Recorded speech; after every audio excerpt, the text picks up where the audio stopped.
Assalamualaikum warahmatullahi wabarakatuh. Halo guys, kembali lagi sama saya, Mevi Deftari Bella. Saya mahasiswi dari Universitas Yarsi, Fakultas Ekonomi dan Bisnis Angkatan 2019. Di video kali ini, saya akan menjelaskan tentang statistik deskriptif. Nah, di sini kita membutuhkan aplikasi Excel dan aplikasi SPS. Yang pertama, kita ke Excel dulu ya guys. Nih. Nah, di aplikasi Excel ini, pada tabel jenis kelamin itu ada dua data, ada pria dan wanita. Nah, pria dan wanita ini harus diubah. Nah, pria ini kita ubah jadi angka 1, dan wanita ini kita ubah menjadi angka 2. Kenapa? Karena kita akan memberitahu kayak semacam sinyal gitu ke sistem SPSS untuk menandakan bahwa yang pria itu angkanya 1 dan wanita itu angkanya 2. Nah, lanjut kita ke SPSS. Kita kan mau masukin datanya, itu harus data yang udah kita rubah. Nah, kita klik file, open, data, kita tungguin. Jangan lupa file of type-nya itu kita ganti jadi Excel ya guys. Kita cari datanya. Kalau udah muncul, klik, lalu open. Kita tungguin sampai muncul. Nah, terus kita klik OK. Nah, kita bisa lihat di data view ini, di jenis kelamin, usia, dan gaji itu masih ada nolnya di belakang koma. Kita bisa ganti jadi desimal itu, kita klik variable view ke desimal, bagian jenis kelamin kita ubah jadi 0, usia juga 0, dan gaji itu 0. Kita lihat, udah berubah ya datanya. Lanjut, kita ke variable view. Nah, untuk data seperti nominal, ordinal, dan skala yang yang nilai terkelompok pada beberapa nilai dapat disajikan dengan grafik batang atau bar chart ataupun grafik lingkaran yang disebut pie chart. Sedangkan jenis data skala yang nilainya tersebar acak disajikan dengan data histogram. Nah, di sini kan datanya banyak ya. Contoh misal kasusnya itu seorang manajer ingin melakukan pengujian terhadap data karyawan. Melalui uji statistik deskriptif, hal ini bertujuan untuk memberi gambaran atau deskriptif suatu data yang dilihat dari nilai rata-rata atau mean, nilai simpangan baku atau standar deviasi, varian, maksimum, minimum, sum, rank, dan lain-lain. Sekarang kita akan membuat diagram batang. Apa sih diagram batang? Yaitu sebuah grafik statistik yang isinya kayak irisan-irisan. Langsung kita buat diagram batang. Kita klik Graphs, Legacy Dialog, ke bar. Nah, ini kita klik Simple atau pilih Simple. Yang ini data in card-nya itu kita pilih Summaries for Group of Cases Define. Nah, di bagian kategori access ini kita masukin jenis kelamin ya. Oke.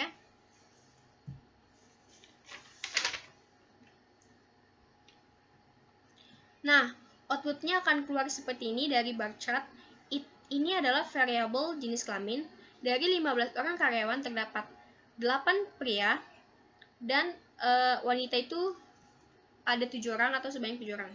Selanjutnya kita mau mendeskripsikan atau bikin grafik lingkaran yaitu pie chart. Yaitu kita ke Graphs, ke Legacy Dialog, Pie. Terus yang ini klik yang sama kayak tadi, Summaries for Groups, Define. Di sini kita masukin lagi jenis kelamin, terus ini klik Div. Lalu klik OK. Apa sih yang dimaksud dengan pie chart? Yaitu grafik lingkaran yang dalam sebuah grafik statistik itu berbentuk lingkaran dibagi menjadi irisan-irisan untuk menggambarkan proporsi numerik. Nah, ini outputnya. Di sini untuk pria lebih banyak, ada 8 orang dan berwarna biru, dan untuk wanita itu 7 orang berwarna hijau. Selanjutnya kita mau nguji data histogram. Untuk data histogram itu tersebar secara acak.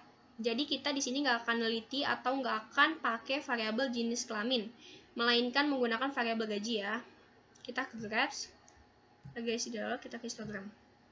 Oke, di variabel ini kita masukin gaji. Lalu klik OK. Nah, outputnya akan muncul seperti ini. Di gaji itu kan ada yang paling rendah yaitu 160.000, terdapat 2 orang. Terus gaji yang paling terbesar itu 220, ada 8 orang. Nah, di sini untuk grafik-grafiknya aja. Selanjutnya saya akan deskripsiin yang penggambaran data-data itu melalui rata-rata dan standar deviasi. Kita klik analyze, descriptive statistik, terus ke descriptive. Nah, di sini kita masukin semua datanya. Jangan lupa klik option, lalu oke. Nah, di sini tuh banyak pilihan. Kalian terserah mau pilih yang mana aja. Kalau kalian mau ngitung rata-rata, kalian bisa klik mean. Kalau kalian mau penjumlahan, kalian bisa klik sum. Di sini juga ada standar deviasi, terus ada varian, ada rank, minimum, maksimum. Nah, di sini kita klik sum, terus varian, rank. Nah, display ordernya itu variable list, kita continue.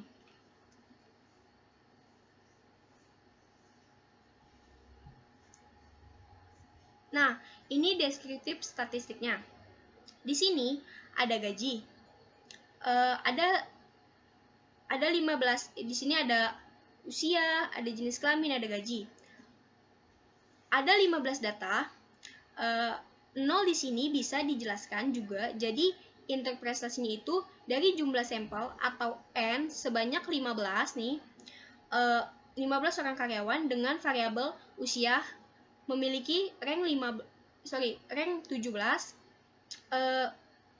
Nilai minimum atau yang paling kena mudanya itu 22 tahun, maksimumnya atau tuanya itu 39 tahun, sumnya itu 469 tahun, meannya itu 31,27 tahun, standar deviasinya itu 5,934, dan variannya itu 3,210.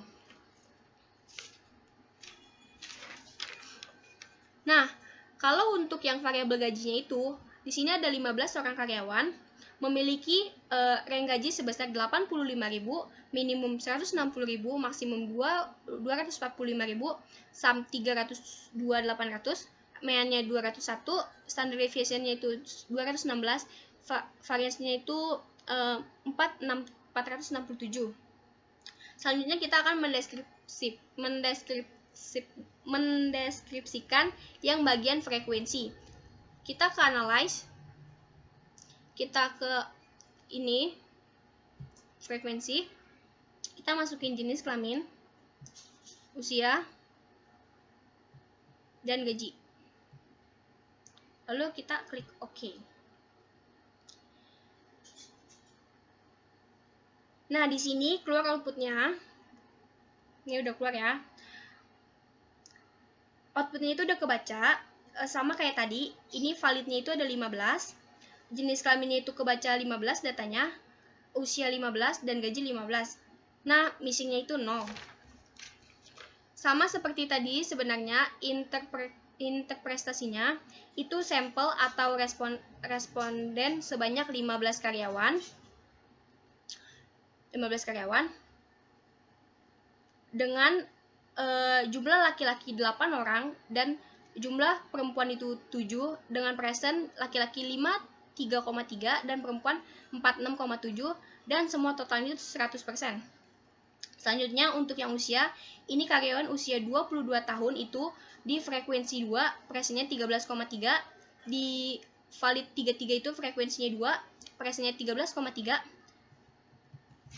Nah, terus di sini yang terakhir itu ada 39, frekuensinya 1, presentnya 66,7, totalnya 100%. Dan yang terakhir itu ada gaji.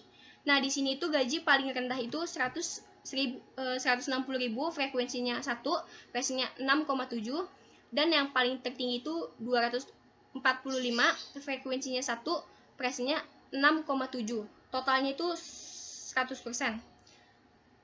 Dan di bagian gaji ini dia itu kebanyakan rata-rata 210, 213, 215, 225. Nah, sekian dari saya. Bila ada kurang-kurang atau kesalahan, mohon maaf. Semoga ini bermanfaat. Wassalamualaikum warahmatullahi wabarakatuh.